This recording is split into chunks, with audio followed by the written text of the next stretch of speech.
killing floor thrice. Is it worth a buy? Let's read the words of the developers who wouldn't give me a game. It's 2091 and Megacorp Horzine have produced the ultimate army, an obedient horde of bioengineered monsters called Zeds. Now join the rebel group Nightfall in this co-op action adventure FPS that puts you and your teammates in a battle for the future of humanity. First up, guys, let's have a look at the old graphical options that, can you believe, somebody criticised me for showing people in a review the graphical options. My goodness, this generation of gamers. KNL. So here's the graphical options, guys. This is what you can twiddle and tweak to get the best out of this game. Now, as you know, I'm running, well, a lot of you know I'm running this on an i9 3.4 gig 2080, I nearly said Nissan Juke, RTX Juke, an old card. It's an old rig from 2018, and I was getting 115 frames a second when I took VSync off, but I record on VSync anyway, so 60 frames a second is what I've been running this at in 1080p. I had a couple of frame drops, hardly any to really mention, but a couple of times I noticed in I think it was a 4-hour session that we had, and that was it. It ran great, it looked fine.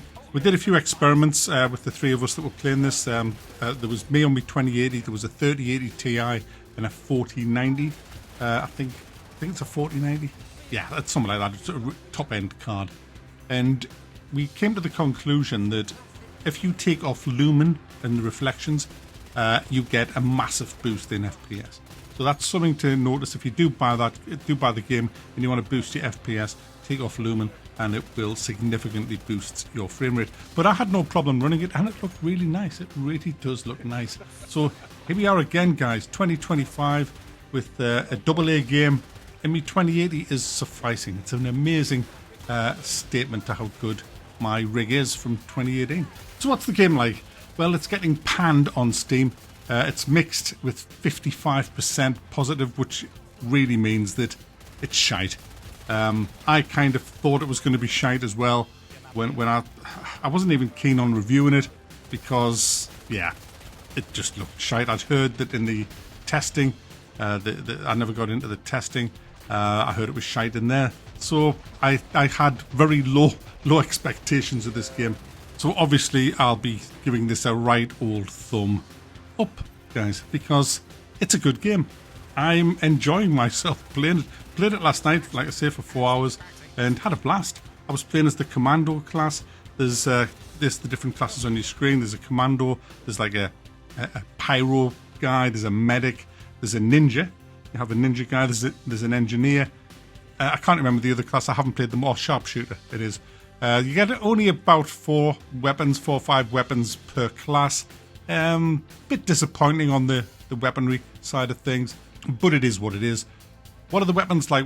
In any shooter like this, especially a first-person shooter, the most important part is the actual gunplay for me. And I'm absolutely delighted to tell you that the gunplay is absolutely excellent. I cannot believe there are reviews out there saying the gunplay is crap. These people don't know what they're talking about. What is gunplay? Let's explain what gunplay is. It's when you have a gun and you shoot it in a game. What happens? Do you feel any kind of impact as you hit the enemy? Yes, it blows limbs off. It blows them back. It stops them in their tracks. It does serious damage to them. And it feels like you are actually hitting them. The next thing is the sound. Does it sound meaty? Can you stick your lips out when you fire? Well, I actually have a weapon variant that I've customized, and that variant is called Lips Out, simply because you stick your lips out when you fire. Who gives the a big fucking gun? A big pile of anything gun. Who gives the give us a big fucking gun? Give us a big pile of anything gun. The gunplay is brilliant in this. In fact, you know, you're supposed to go for headshots, but I just stick my lips out and just spray them all over the body because I want to watch their arms getting fleeing off and the legs. And you know what? You blow the legs off and they start crawling towards you. It's just really good. Really good the way they've done it. The maps in this game, they're alright actually. There's some choke points, there's some wide open areas, and that's what you want in a game like this. There's ups and downs, there's things where you have to jump across. I didn't really have a problem with the maps at all. There's even missions to do on them where it's just kind of follow the waypoint, I guess.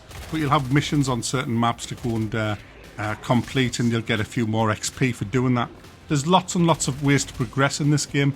You progress each character. You don't actually have a global progression as far as leveling your characters up. You have to level them up individually. So, you know, you might play one guy for hours and then you switch to another guy. You'll start at level 1. But as you level up, you will get skills to put in, and the skills are really good. There's lots of them as well, and some of them, they get wackier and wackier as you get further into the leveling up process, which is quite fun.